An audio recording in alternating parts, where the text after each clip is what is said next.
Oi gente, tudo bom com vocês? Eu sou a Alice e esse é o Ali Aqui. E a crítica de hoje é do filme Mentes Sombrias, então já deixa o seu joinha aqui embaixo e também se inscreve no canal, é lógico, e comenta se você leu o livro Mentes Sombrias ou se você apenas assistiu o filme, e vamos falar deste filme maravilhoso, ou talvez não tanto assim. Como eu falei, Mentes Sombrias é um filme que é baseado num livro. É isso, gente. Obrigado. Eu pretendo talvez ler agora que eu já vi o filme, porque é uma trilogia de livros, né? Ou seja, são 3 livros e possivelmente teremos aí mais filmes se esse filme for bem, né? Se ele for bem popular e etc. Enquanto isso não acontece, eu vou falar das minhas impressões do filme. Eu não conhecia a história antes, né, de assistir ao filme, então eu vou falar apenas do que eu achei sobre o filme. Mentes Sombrias vai contar a história de um futuro pós-apocalíptico aí, né, uma coisa meio distópica, onde todos os adolescentes, todas as crianças sofrem de uma doença misteriosa e alguns deles morrem, né, muitos morrem, mas os que sobrevivem desenvolvem poderes sobrenaturais. Muita gente brincou falando que era quase um X-Men, né, mas é bem parecido mesmo. Sendo que a diferença para os X-Men é que nesse universo, se você sobreviveu a essa doença, você pode desenvolver uma das 5 categorias de superpoderes, sendo que a primeira delas é só a superinteligência,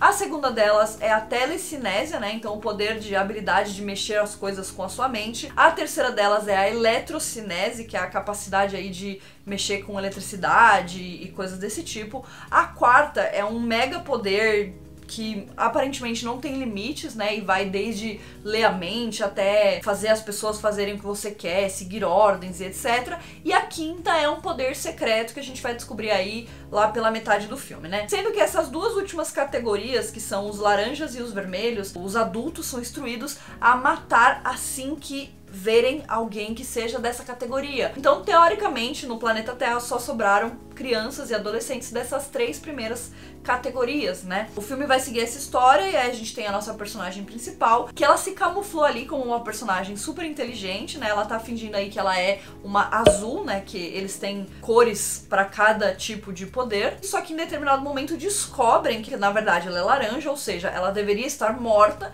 e aí começa uma corrida louca e ela tenta escapar e não sei das quantas, e aí quando ela escapa, ela vai tentar se salvar e ela vai entender o que aconteceu com o mundo depois desses 6 anos que ela ficou presa nesse campo de concentração, onde eles mantêm os adolescentes e as crianças que têm esses superpoderes. É uma premissa interessante, mas é uma premissa que também tá bem apegada a diversos clichês desse tipo de narrativa, que é uma coisa que a gente já tem visto há bastante tempo, que é uma distopia, e que é uma distopia relacionada com adolescentes e tal. Então é muito fácil cair nessa questão do clichê, e acho que esse é o primeiro ponto que a própria história não me agradou. Então isso talvez já venha do próprio livro, né, e não necessariamente diretamente do filme, mas sim da história que está escrita no livro. É uma história que se baseia bastante em situações clichês, tanto do que acontece em questão de ação, né, tanto de como os acontecimentos do filme e do livro vão se desenvolvendo, quanto com a própria personalidade desses personagens e com a própria forma com que esses personagens são construídos.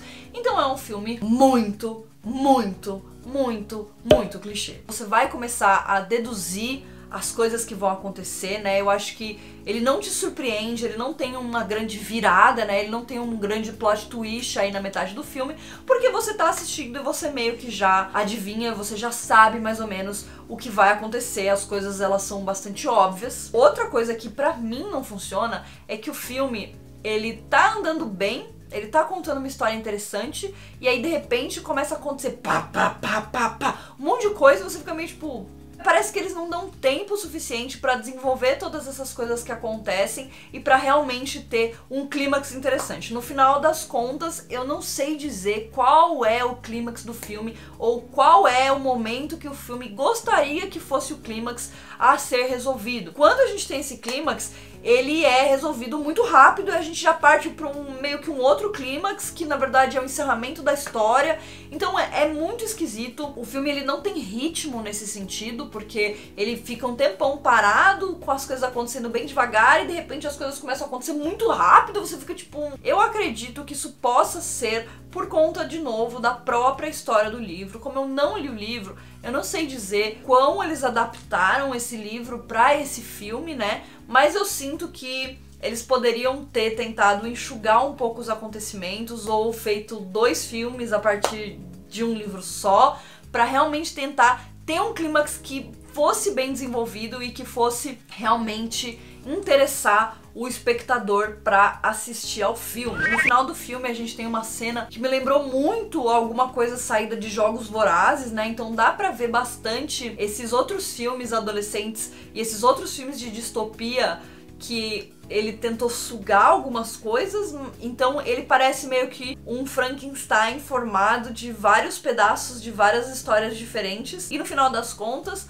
essa história, apesar de ser interessante, é uma história que a gente também já viu em diversos X-Men, porque no final do dia ele parece bastante um X-Men, né? Não foi um filme que eu detestei, eu assisti, me diverti, me interessei pelo casal principal, achei os dois fofíssimos juntos. A atriz principal, ela é incrível, ela é maravilhosa, inclusive ela vai ser a atriz principal de O Ódio Que Você Semeia, que é um filme que eu tô ansiosíssima, que é um livro incrível que eu li, mas eu acho que o filme, ele não faz jus ao que ele poderia ser, né? Então eu acho que no final ele é só fraco, deixa a desejar exatamente por ser muito clichê e por não ter um ritmo interessante. Eu acho que não tem problema se a gente usa os clichês, porque afinal os clichês são clichês por um motivo, né? Eles são clichês porque muita gente já usou eles em diversas situações, então é normal isso acontecer, mas eu acho que se você vai ter um monte de clichê, você precisa ter alguma coisa que vá ser a mais e que vai fazer valer a pena a gente assistir esse filme. Então é isso, comentem aqui embaixo se vocês já leram Mentes Sombrias e o que vocês acham do livro, e eu espero que vocês tenham gostado da crítica. A gente se vê no próximo vídeo. Um beijo!